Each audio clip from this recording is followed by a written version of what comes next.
Pronto, meus amores, voltei. Agora nós vamos falar sobre ciências. Antes de a gente continuar aquele exercício de ontem, aquele dever de ontem, a tia vai explicar o dever de casa. Depois eu vou falar da continuação de ontem, que a tia começou a explicar. Bom, vocês vão fazer lá no final, página 140, 141, na parte de lições de casa. Tem um textinho aí, a tia vai ler pra vocês, depois vocês leem de novo. Recado legal. Vai já pra dentro, menino.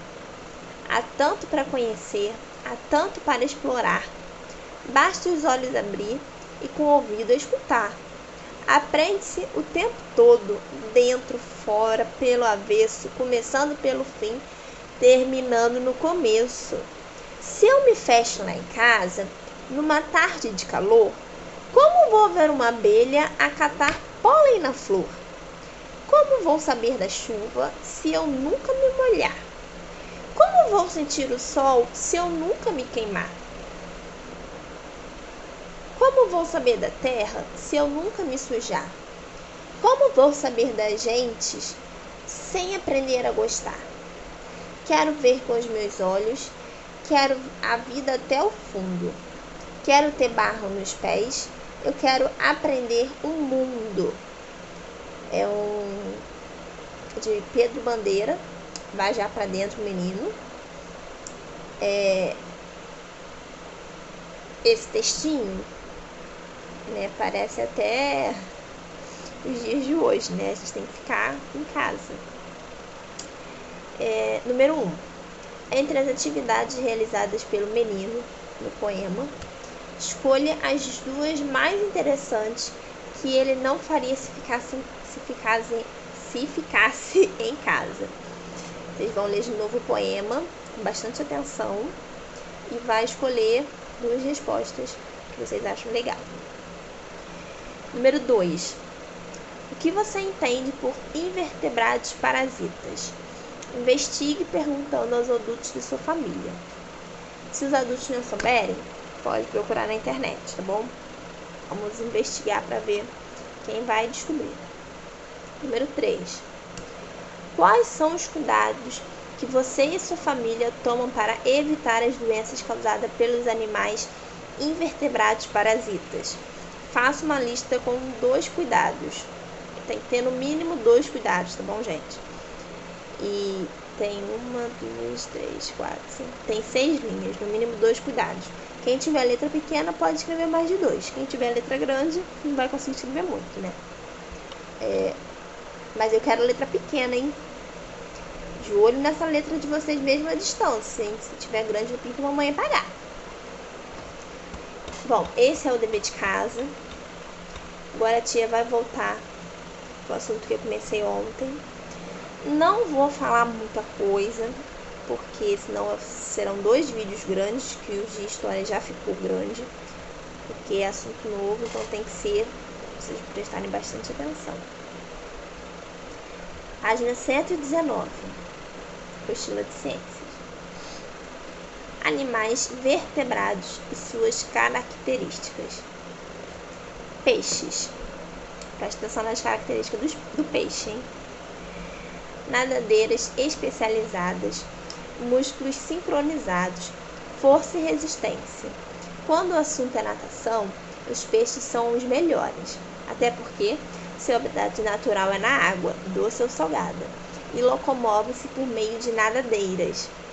A maioria dos peixes possui um órgão chamado bexiga natatória, que os impede de afundar, e ainda permite que tenham movimentos diversos.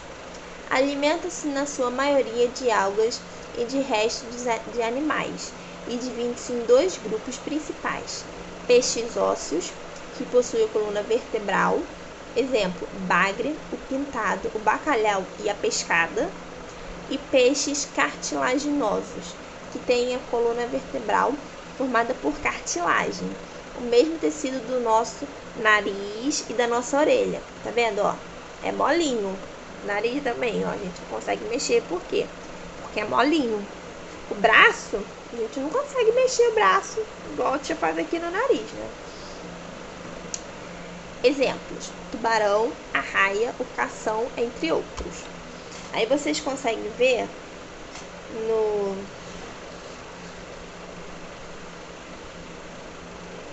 peixinho, tem a figura aí do peixinho, vocês conseguem ver aí.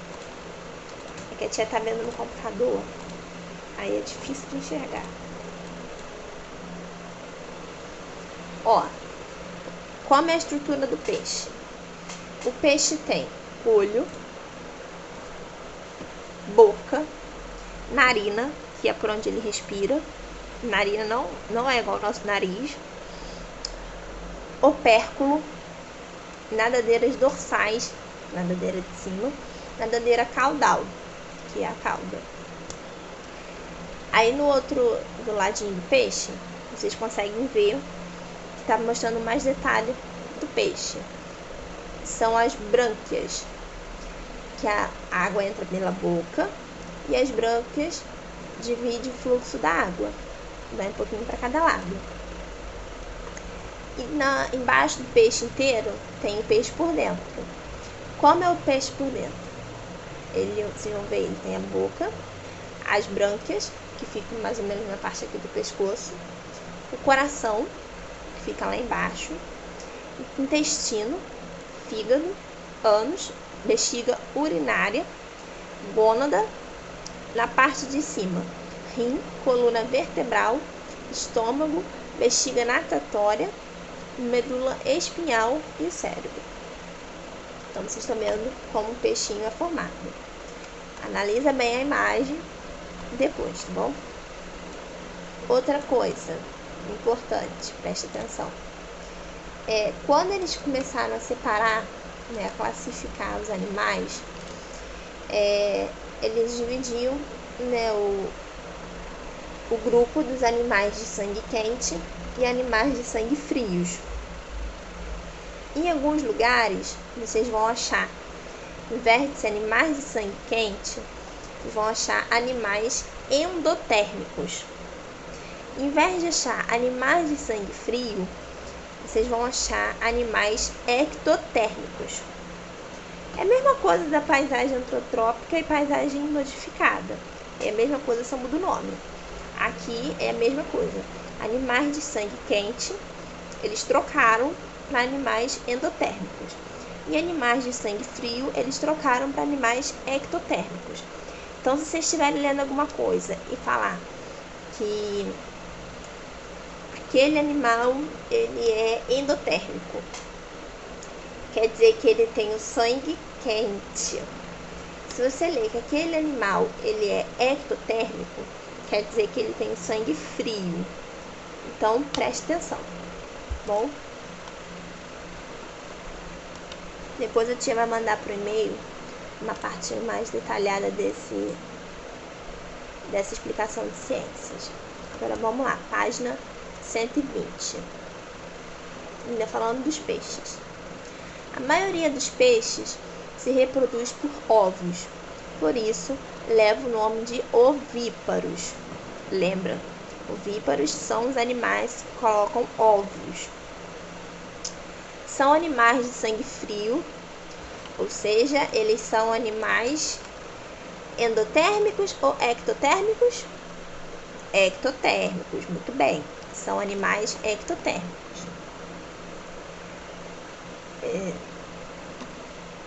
São animais de sangue frio que necessitam manter a temperatura do corpo igual à do ambiente em que se encontram. Ou seja, se o corpo dele está frio, ele tem que ficar em água gelada.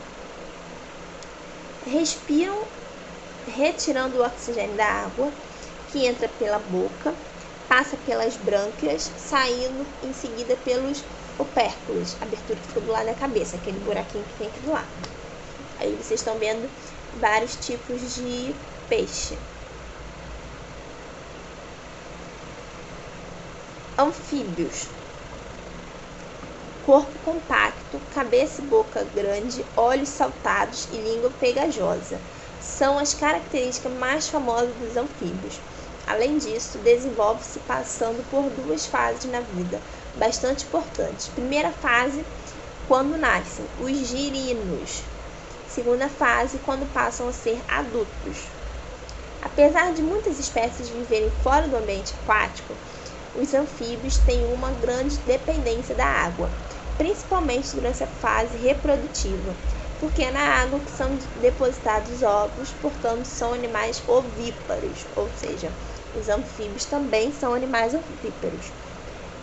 Os anfíbios, eles deixam os ovinhos lá na água, quando o ovinho choca, nasce os girinos, por isso que a primeira fase para o girino é na água. Página 121. Quando os girinos, primeira fase da vida, respiram por meio das brânquias externas, passam por uma transformação que muda sua estrutura física e sua maneira de viver. E quando se tornam adultos, passam a respirar através dos pulmões e da pele. Por isso, os anfíbios necessitam viver em locais úmidos e com meio ambiente limpo. Por hoje, a tia só vai falar desses dois, dos anfíbios e dos peixes. Amanhã a tia continua. Então, vocês entenderam? Anfíbios são animais ovíparos, peixes são animais ovíperos. Não se esquece. Quando a gente fala que o animal ele é de sangue quente, é a mesma coisa que é um animal endotérmico. E quando é o sangue frio, é um animal ectotérmico. Não esqueçam disso, tá bom? O dever a tia já explicou, que é aquele lição de casa, é facinho. Qualquer dúvida, pode perguntar, tá bom? Meus amores, beijo. Tia tá com saudade de vocês. Te amo muito todos vocês, tá bom? Fiquem com Deus.